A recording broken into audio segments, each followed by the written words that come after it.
আরও কিছু খবর নিয়ে একটি ডেস্ক রিপোর্ট। বিএনপির চেয়ারপারসন বেগম খালেদা জিয়ার উপদেষ্টা আমানুল্লাহ আমান বলেছেন, গণতন্ত্র ফেরাতে হলে নির্বাচনের কোনো বিকল্প নেই, তাই নির্বাচন বন্ধে নানা ষড়যন্ত্র করা হচ্ছে। বিকালে কেরানীগঞ্জের বামুনসুর মাঠে ফুটবল টুর্নামেন্টে প্রধান অতিথির বক্তব্যে তিনি একথা বলেন।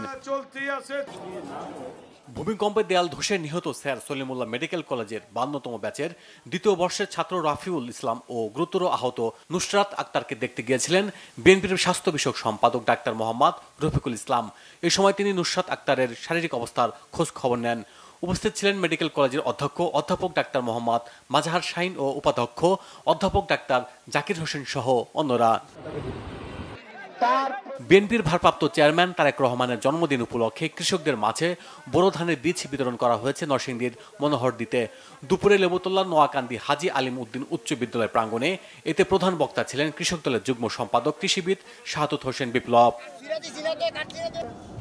বিএনপির ভারপ্রাপ্ত চেয়ারম্যান তারেক রহমানের জন্মদিন উপলক্ষে ফ্রি মেডিকেল ক্যাম্প হয়েছে শেরপুরে। সদর উপজেলার লছমনপুর ইউনিয়নের জমশেদ আলী মেমোরিয়াল কলেজ মাঠে 5,000 মানুষের চিকিৎসা দেওয়া হয়। ক্যাম্পেইনের উদ্বোধন করেন ডক্টর অ্যাসোসিয়েশন অব বাংলাদেশ ড্যাবের সভাপতি ডাক্তার হারুন আল রশিদ। বিএনপির ভারপ্রাপ্ত চেয়ারম্যান তারেক রহমান ঘোষিত রাষ্ট্র কাঠামো মেরামতের 31 দফার পক্ষে লিফলেট বিতরণ করেছেন ঢাকা মহানগর দক্ষিণ বিএনপির যুগ্ম আহ্বায়ক ও কামরাঙ্গীরচর থানা বিএনপির সাবেক সভাপতি হাজী মনির হোসেন। বাদজুমা হোসেনী দালান, বক্সিবাজার, উর্দু রোড ও ইসলামবাগ এলাকায় লিফলেট বিতরণ ও গণসংযোগ করেন তিনি।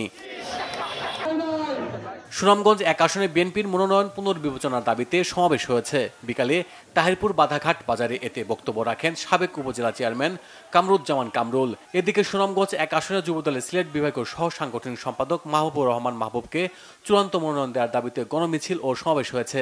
আসনটির 4টি উপজেলা থেকে আসা নেতাকর্মীরা এতে অংশ নেন। চিত্রশিল্পীদের শিল্পকর্মের প্রদর্শনী শুরু হয়েছে রাজধানীর লালমাটিয়ায়। সন্ধ্যায় গ্যালারি দ্য ইলিউশনস এর নবান্ন শিরোনামে এতে অংশ নেন 21 জন চিত্রশিল্পী। উপস্থিত ছিলেন বিশিষ্ট চিত্রশিল্পী জামাল আহমেদ এবং শিল্প সমালোচক মঈনুদ্দিন খালেদ। সামাজিক উন্নয়নে মনোবিজ্ঞানের অগ্রগতিকে কেন্দ্র করে 16তম মনোবিজ্ঞান সম্মেলন হয়েছে রাজধানীতে। ঢাকা বিশ্ববিদ্যালয়ের টিএসসি অডিটোরিয়ামে এর সময় পরিণত হয় এক মিলন মেলায়। সম্মেলনটিকে 2টি সেশনে পরিচালনা করা হয়। দিনব্যাপী এই আয়োজনে দেশের বিভিন্ন বিশ্ববিদ্যালয় থেকে আসা অধ্যাপক ও গবেষকরা বক্তব্য রাখেন। ঢাকায় আনুষ্ঠানিকভাবে যাত্রা শুরু করেছে আন্তর্জাতিক হোটেল চেইন হায়াত হোটেলস কর্পোরেশনের হায়াত প্লেস।